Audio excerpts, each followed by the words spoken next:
What we know is granite countertops are pretty expensive, but they don't have to be. If you know how to get reclaimed granite countertops, you can install granite countertops like this pretty cheap. So in this video, we're going to show you how to fabricate and install reclaimed granite countertops. So the first thing you need to do is find a source for reclaimed granite countertops. Our source locally in Arizona is a place called Stardust in Mesa. We picked up 4 slabs of granite for about $600. And at the same time, we picked up a set of reclaimed cabinets from Stardust for about $750, and we started building our island first. So we painted them with Rust-Oleum enamel in the can for like $11 a quart, and we used a Harbor Freight spray gun. And then we took a break for Christmas. And then I needed to make a workbench where I can cut the granite on. And then we worked together to move this 600-pound piece of granite safely onto the actual table without cracking it. And you have to be very careful right here so it doesn't crack on the edge as you move it. And we were successful. And if you think you can do this alone, you're absolutely insane. You need about 4 people to move these pieces of granite. And the next step is I used clamps, and I clamped down the edges of this piece of granite just so it is stable. Keeping in mind that due to this size, you can only really get 3 sides clamped down. And the reason for this is you want to make sure this is 100% secure when you start cutting it.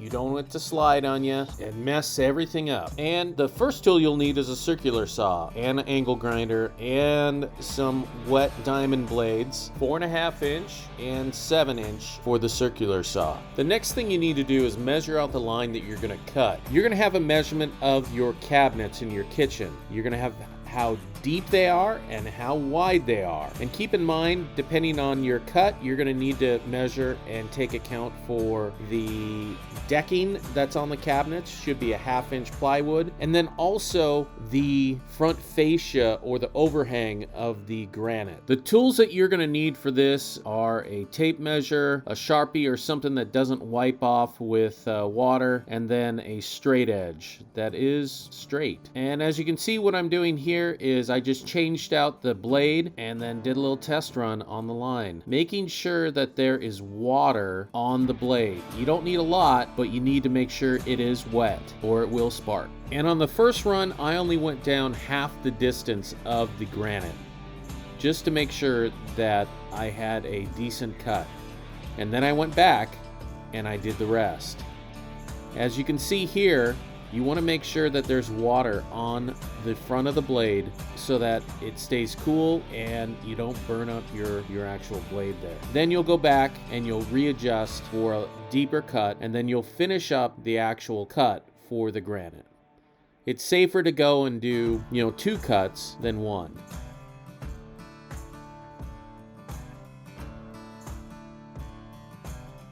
Right here, you're going to make sure that the depth is a little bit deeper, and then you'll cut the actual edges.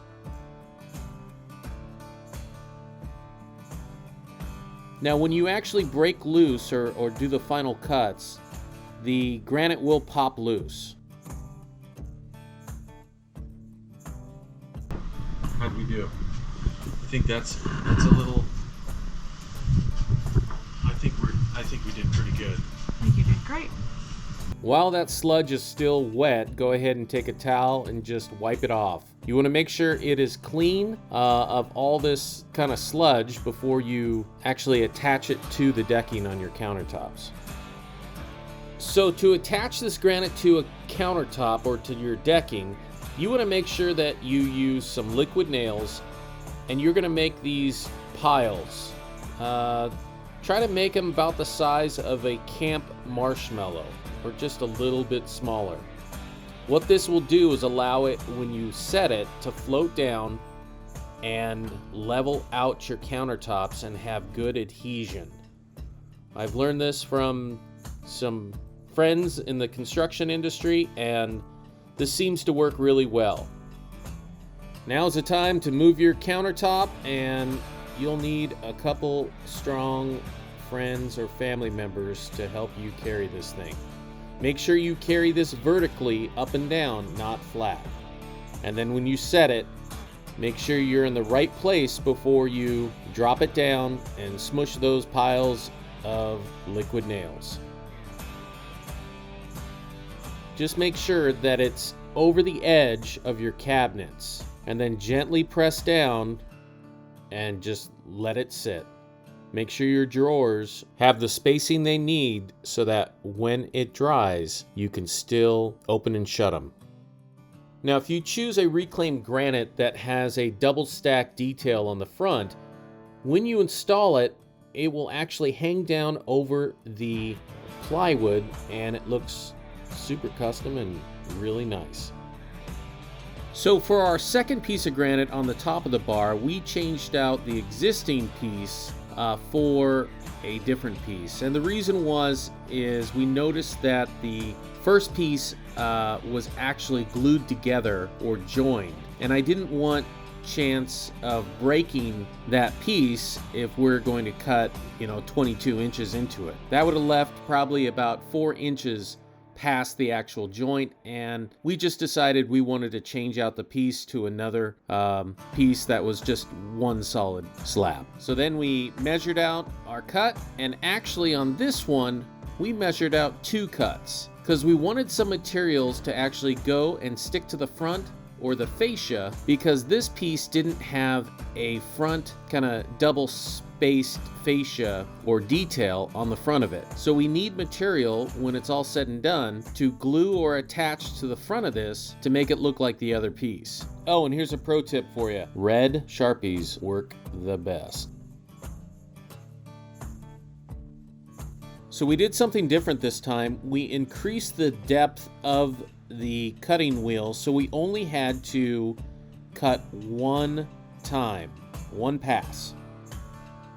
So the things you're going to run into when you do this method is that it's going to take longer, you're going to put more heat on your blade, and you're going to push off more sludge. So you always have to go back and forth and clear the channel that you've cut. The process on the edges or the sides were the same. We increased the actual cutting depth and then cleared out the rest of the areas, and it seemed to work well. This cut was the final cut for the final dimensions of this piece. We used the second method, which was the full depth of the granite, going back and forth and making sure that the channel was clear and just taking our time.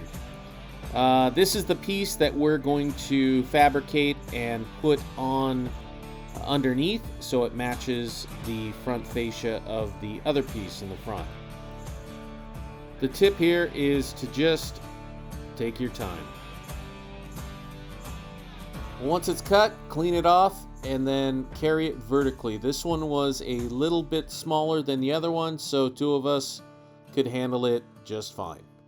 And in preparation, make sure that you create your marshmallow-sized pillows of liquid nails and then gently set it down evenly on your decking, making sure that it is even.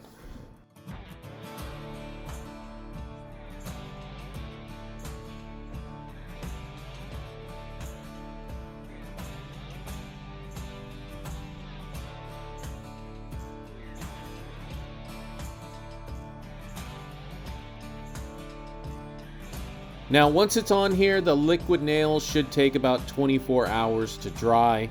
Just leave it alone. You can use it tomorrow. And then sit back and admire your work. Now, this piece, I'm going to need a front fascia, and I'll glue it on there with epoxy and then polish it up. The same with the other piece as well. Since this is reclaimed, it's not designed for this actual space. I have to fabricate it for this space, which means these 2 front pieces need to be fabricated and glued on. Overall, this process is labor intensive. These are heavy pieces of granite. You will need friends or family members to help you do this. Other than the labor part, it's really just getting simple tools like a circular saw, a tape measure, a Sharpie, and a straight edge to measure out and cut these pieces. It's not that challenging or difficult. You just have to take your time. So if you have time and want to save thousands of dollars, I would encourage you to find some reclaimed granite. If you like this video, go ahead and click on the like button. If you haven't subscribed and you'd like to see other DIY videos of ours, go ahead and click on the subscribe button and leave some comments down below if you have some questions about this process. I'll be more than happy to point you in the right direction or see if I can answer it for you. Thanks for watching, and take it easy.